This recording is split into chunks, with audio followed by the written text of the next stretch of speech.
Todd Bertuzzi was actually my high school bully. What? And while I was a child and he was an adult man. What? It's so fucked. Like, yeah, this needs some explanation. Yeah. Somehow he was friends with like my best friend's dad. Like my best friend's dad was like what's it called? Like a financial advisor or stockbroker, something like that. Okay. And I guess Todd Bertuzzi was his client. Right. And then they also became friends and like would golf together all the time. Sure. And like this was the friend that like you always went to his house after school. Like he had a big house and he had like popsicles in his freezer all the time. Oh yeah. So that was like I remember that friend. Take my financial advice. Invest in popsicles. Yeah. So like we'd be at this guy's house all the time, and often Todd Bertuzzi for the listener who's not doesn't know who we're talking about. Todd Bertuzzi, a big power forward for the Vancouver Canucks. Yeah. Among other teams. Most famously broke a guy's head. Neck, I think. Yeah, that's right. Yeah, most famously a disgraced hockey player. Yeah. So Todd Bertuzzi would come over to this guy's house a lot, and one day... While you were how old? Probably like between 7th grade and like all of high school. And he would have been in his 20s, 30s? 20s. I guess, yeah, probably 20s or 30s. And one day he invited us to his house to play hockey because all my other friends played hockey. I did not play hockey. And I was like, okay, I guess I'll just go anyway. How hard like, could it why be? not? Yeah, there might be popsicles there. And like, I got to his house. He also lived in Waterloo, I think, when he wasn't living in Vancouver. Right. And then my first mistake was I commented on how beautiful his home was, which he was like, what the hell? That is funny coming from a teenager. Yeah, I was like, this is a beautiful home. And he was like, okay, this guy's weird. And then... okay, we've isolated the weirdo. Yeah.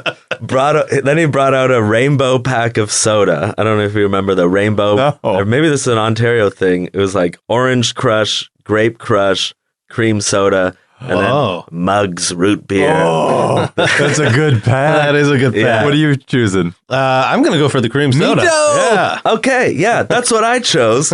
And then he was like, made fun of me for that. Todd Bertuzzi would hate us. Yeah, he like called me cream soda. I'm like, what? This is the best one. You want fucking Mugs? Like, Mugs sucks ass. It's like the 30th best root beer, and this is you're the a 5th millionaire. best cream soda. You're a millionaire. Buy Barks. Come on. What are you doing? And then when we were all hopped up on those sodas, then we started playing road hockey on his driveway. And I was like, I'm not going to play. Like, I'm just going to hang out and watch. I kind of want to get interior design tips from your wife. And he's like, no, it's cool. Like, how about me and you will be on a team against the other, like, 4 guys that were, like, hockey players. And I was like, oh, my God, no. Like, now he's going to know how much I suck. And he found out very quickly and was like, you would think that a professional hockey player who's an adult hanging out with, like, a 15-year-old would kind of like be like, yeah, obviously he's not going to be as good as me. But he was like yelling. He's like, what are you doing? Like, I'd like duck from the ball or whatever. And he'd like get mad. He would like say homophobic slurs to me.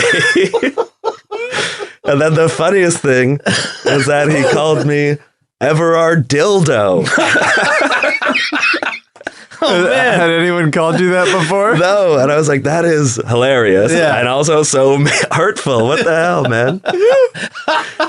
And then, like, basically then throughout high school, I'd see him maybe like once a year, and he'd be like, Everardo Dildo. Please just call me cream soda. Yeah, cream soda was fine. Yeah.